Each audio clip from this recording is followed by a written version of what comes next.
Look at this list of Ghanaian stocks. Benso Oil Palm Plantation is up 112% in a year.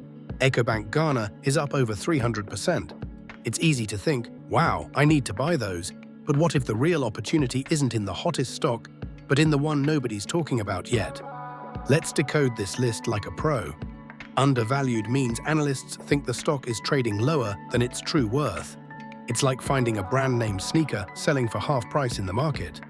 For the past week, only 2 stocks are tagged as undervalued. 1, CalBank undervalued by 16.1%. Its price is GHS 0.47 and it's up 167% this year. The market loves it, but analysts still think it's cheap relative to its value. 2, MTN Ghana undervalued by 23.2%. Its price is GHS 4.20, up 93% this year. Even after huge growth, it might still be a bargain. Why does this matter for you? Buying an undervalued stock is a classic value investing strategy.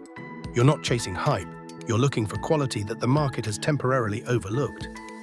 It's generally considered a safer, more disciplined approach for long-term growth. The overvalued stocks aren't necessarily bad. They are popular and have had incredible runs. But buying them now carries more risk that the price might correct down to its true value.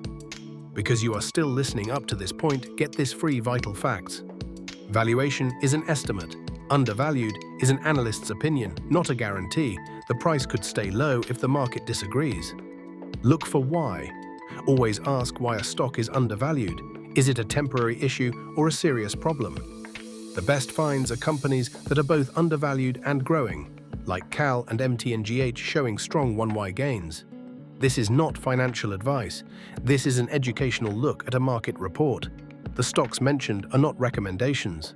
Your goal is to learn the language of the market so you can make your own informed decisions. Are you a value hunter looking for undervalued gems or a momentum rider chasing strong trends? Tell us about your approach. Do me a favor, like, share, and subscribe for more investment tips from the nerds.